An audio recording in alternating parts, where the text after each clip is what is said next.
주일 아침입니다. 오늘도 하나님의 전에 나온 성도 여러분 사랑하고 축복합니다. 어제 그저께가 설날이었습니다. 설날 인사드립니다. 새해 복 많이 받으십시오. 저와 저 집사람이 이렇게 젊었는지 모르겠네요. 감사합니다.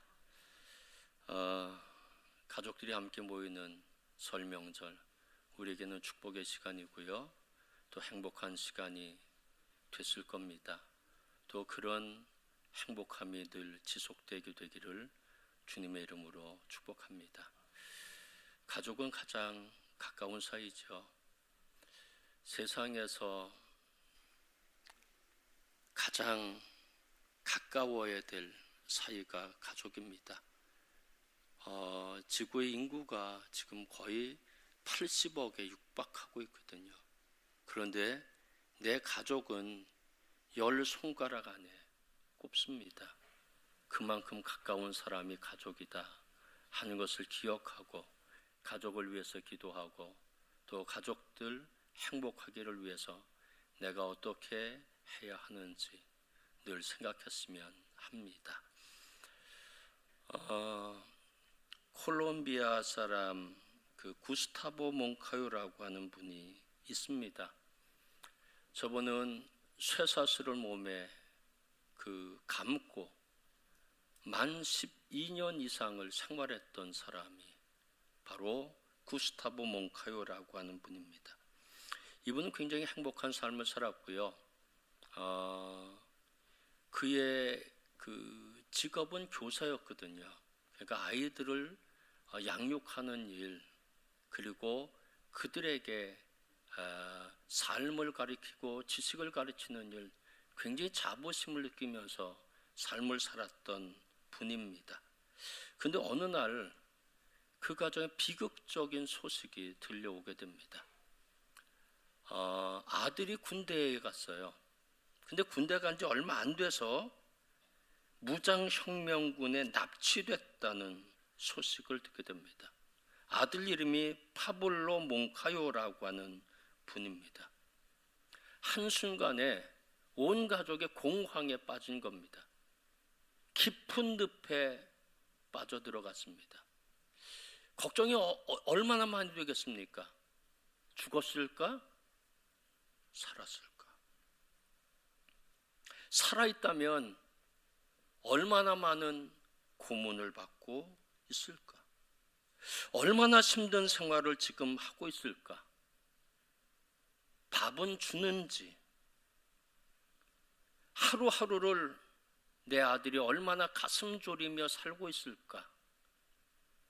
혹시 오늘 처형당할지, 내일 처형당할지, 그런 두려움 속에서 하루하루를 보내고 있을 그 아들을 생각하니까 아버지 그 마음에 가슴이 무너져 내리기 시작합니다.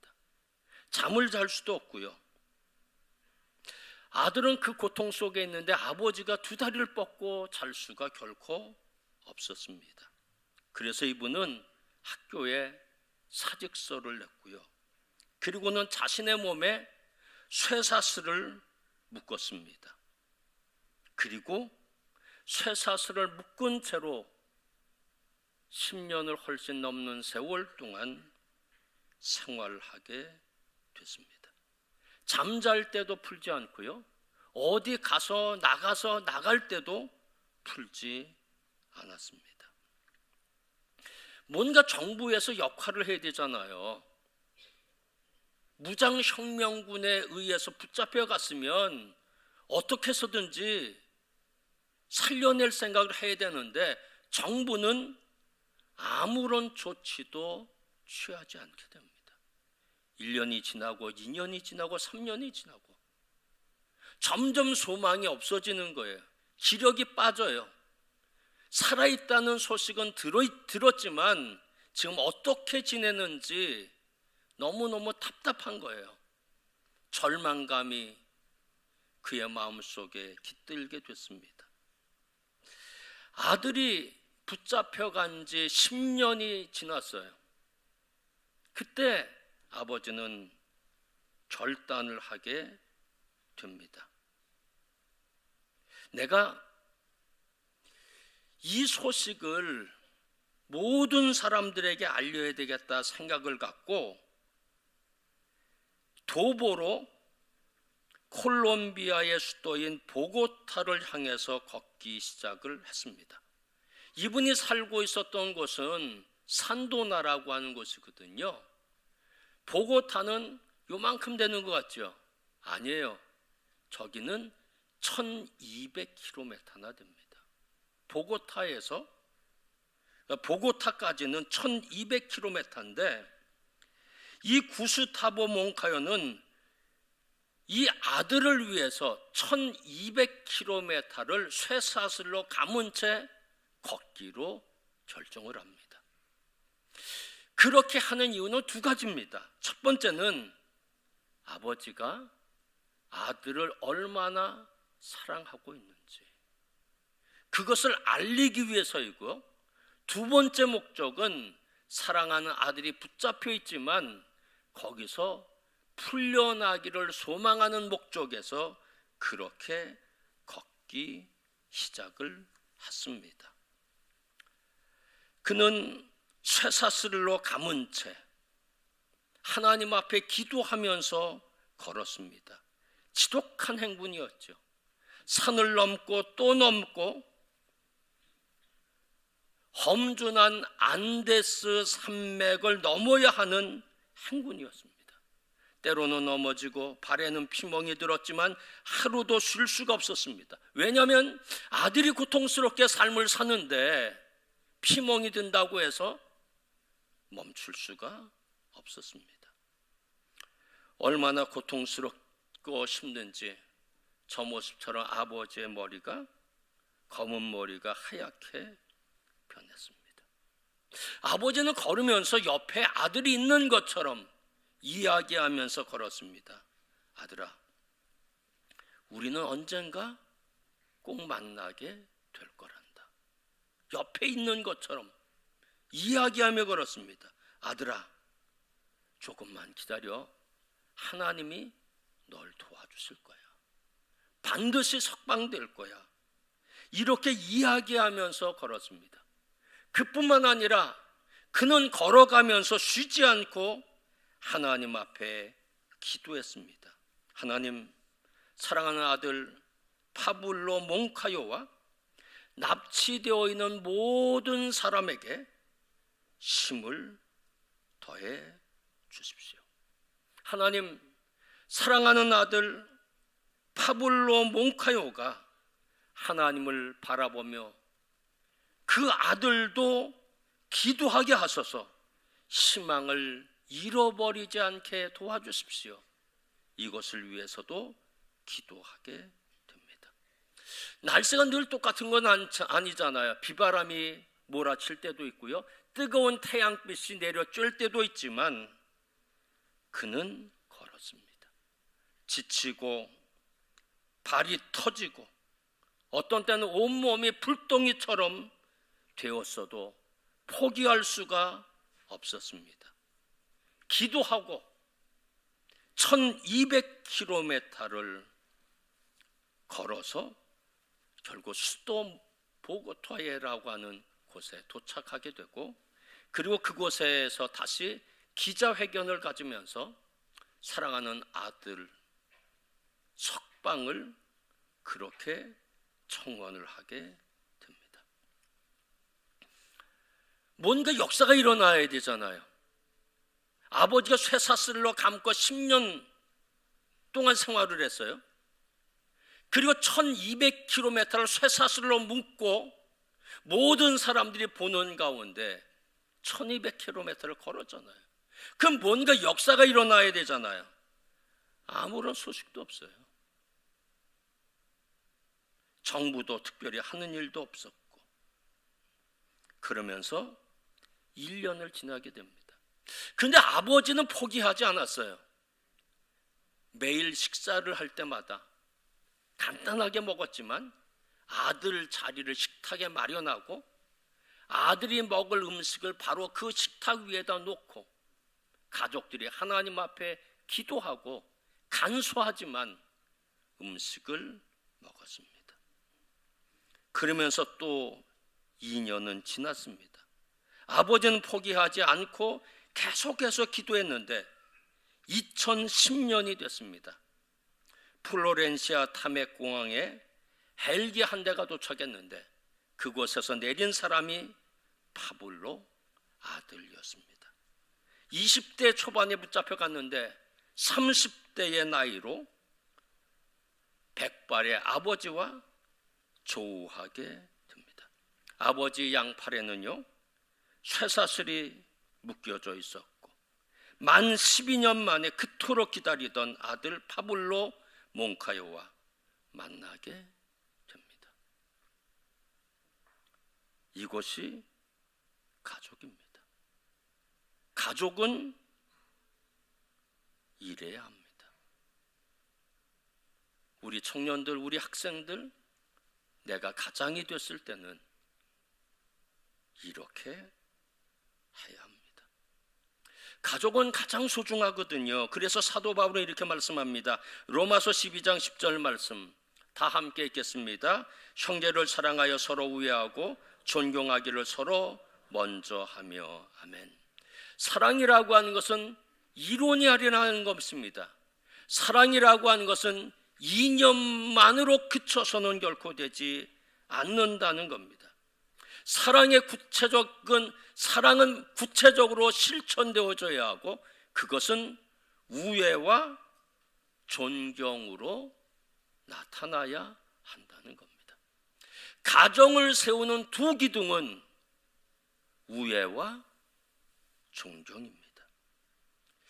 우애라고 하는 헬라어 단어는 필로스트로게스라고 하는 단어입니다. 이 단어는 아마 여러분이 들어보셨을 거예요. 합성어입니다. 필로스라고 하는 단어, 사랑이라는 단어고요. 스트로게라고 하는 단어, 가족이라는 단어입니다.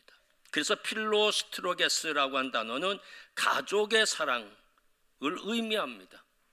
헌신적이고 조건 없는 지극한 사랑입니다. 가족의 사랑은요, 흠이 있어도 사랑합니다. 공부를 좀 뒤떨어져도 사랑합니다. 실패했어도 사랑합니다. 성공해야만 사랑하나요? 아니에요. 세상 사람은 그렇지만 가족은 성공하지 못해도 실패해도 사랑합니다. 60명 중에 50등을 해도 부모는 자녀를 사랑합니다. 왜냐하면 세상에서 가장 가까운 가족이기 때문입니다.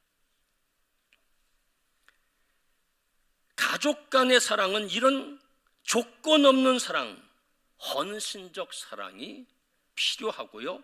이것이 필로스트로게스, 가족 간의 사랑입니다. 가정을 세우는 또 하나의 기둥은 존경입니다. 그래서 존경하기를 서로 먼저 하며 라고 말씀하고 계십니다. 존경이라는 단어는 티메라는 헬라어 단어인데 존위라는 뜻을 갖고 있습니다. 이 티메라고 하는 단어는 나보다 다른 사람을 높게 생각하는 겁니다. 그리고 다른 사람을 귀하게 여기는 것입니다. 그것이 바로 티메입니다. 티메는 굉장히 중요한 것이 뭐냐면 사랑이 있어도 티메가 없으면 사랑에 금이 가게 되어 있습니다. 그래서 가정에서 이 우애와 그리고 티메, 이 존경은 동전의 양면과도 같다는 것입니다. 존귀하게 대하는 것 필요하다는 겁니다. 여러분, 제가 우리가 흔히 있는 일들이거든요. 식사하면서 이렇게 얘기할 수 있습니다. 아, 참 맛있네. 여보 수고했어. 당신이 이렇게 맛있게 음식을 하니까 내가 건강해. 이렇게 표현할 수도 있어요. 또 이렇게도 표현할 수 있습니다. 오늘 왜 이래? 간도 안 맞네? 이게 반차냐? 내가 발로 하는 것보다 낫겠다. 설거지 하나 하지 않으면서 내가 발로 하는 것보다 발로 하는 게 낫겠다는 겁니다. 그러면 여러분, 이 두 가지의 말 중에 어떤 말이 존경이 담겨져 있습니까? 여러분, 엉뚱한 얘기를 들으면 사랑은 금가고 깨지게 돼 있다는 겁니다. 존귀, 티메라고 하는 것이 반드시 있어야 한다는 겁니다. 살다 보면 의견이 다를 때도 있어요. 이렇게 표현할 수도 있고 저렇게 표현할 수도 있습니다. 한 사람은 이렇게 표현합니다. 당신의 관점은 저와 좀 다르네요. 당신의 생각에 내가 동의할 수는 없지만 당신이 그렇게 생각하는 중요한 이유가 충분하게 있겠지요. 당신의 생각과 맞지는 않지만, 동의하지는 않지만 당신이 그렇게 말하고 주장하는 분명한 충분한 이유가 있을 것이라는 겁니다. 그 사람을 인정해주고 그 사람의 의견을 인정해주는 겁니다. 근데 또 한 사람은 이렇게 얘기합니다. 지나가는 사람들한테 물어봐요. 당신처럼 생각하는 사람이 세상에 어디 있는지. 그렇게 고집 피우지 말고. 그러면 두 가지 말 중에 어느 말이 상대방에 대해 존경하는 표현이겠습니까? 살다 보면 의견이 맞지 않거든요. 그럴 때도 있거든요. 근데 그분대로의 어떤 분명한 이유가 있어요. 그렇게 주장하는 이유가 있어요. 그럼 그걸 상대방 거를 인정해 주어야 한다는 겁니다. 근데 우리는 무시합니다. 무례히 행하는 거죠. 우리가 말로써 상대방을 무시하는 겁니다. 무례히 행하면 사랑은 언제나 깨질 수밖에 없다는 겁니다. 왜 우리가 존중해야 하나요? 아내라도 자식이라도. 왜 아내라도 자식이라도 우애하며 살아야 합니까? 그건 하나님이 우리에게 모범을 보여주셨기 때문입니다. 창세기 2장 19절 말씀 다 함께 읽겠습니다. 여호와 하나님이 흙으로 각종 들짐승과 곡중의 각종 새를 지으시고 아담이 무엇이라고 부르나 보시려고 그것들을 그에게로 이끌어 가시니 아담이 각 생물을 부르는 것이 곧 그 이름이 되었더라. 아멘. 이 창세기 2장 19절 말씀은 대단히 중요한 말씀입니다. 하나님이 인간 아담을 첫 번째 대면하는 말씀이고 하나님이 인간을 어떻게 대하는지에 대한 삶의 방식을 말씀하고 계십니다. 또 다르게 표현한다면 인간이 타인에게 어떤 모습으로 어떤 방식으로 대해야 하는지를 표현하고 있는 말씀이 창세기 2장 19절의 말씀입니다. 여러분 보세요. 하나님은 창조주이시거든요. 아담은 피조물입니다. 그러면 하나님은 얘야 너 나보고 싶니? 여기 동물 다 있는데 나한테 와라. 그렇게 말씀하셔도 무례히 행하지 않는 겁니다. 왜냐하면 이분은 창조주시거든요. 그런데 창조주 대신 하나님은 아담에게 오라고 말씀하지 않으시고 동물들을 다 데리고 하나님이 아담을 찾아가셨다는 겁니다. 어떤 얘기인가요? 아담을 무시하지 않았다는 겁니다. 피조물이라고 그를 무시하지 않고 존귀하게 대했다는 겁니다. 이것이 하나님이 인간을 대하는 삶의 방식이라는 겁니다. 그럼 우리도 똑같이 인간을 대하는 삶의 방식이 이러해야 합니다. 왜냐하면 하나님 우리에게 본을 보여주셨기 때문에. 또 하나님은 어떻게 하시나요? 아담에게 내가 동물들의 이름을 지어라, 그렇게 말씀하셨어요. 그리고 동물의 이름을 다 짓습니다. 그래서 아담이 지은 이름이 그 동물의 이름이 됐습니다. 예를 든다면 이런 거예요. 기린은 목이 길어요. 그래서 아담이 기린이라고 그렇게 이름을 줬습니다. 하나님 보시기에 못마땅할 수도 있어요. 아마 그 옆에 다른 사람이 있으면 못마땅할 수도 있어요. 왜냐하면 기린이란 단어 속에는 길다는 표현은 들어갔지만 목이 길다는 표현은 안 들어갔거든요. 목이 길잖아요. 왜 기린이라고 하지? 차라리 목린이라고 하는 게 어떻겠느냐, 이렇게 의견 낼 수 있잖아요. 여러분도 마찬가지고 저도 마찬가지입니다. 왜 기린이야? 차라리 목린이라고 하지? 그럴 수 있거든요. 근데 하나님은 결정권을 아담에게 주셨다는 겁니다. 근데 우리는 어떠하나요? 아내와 남편이 다툴 때가 있어요. 의견 일치되지 않을 때가 있어요. 산으로 피서가면 어떻고 바닷가로 피서가면 어떠합니까?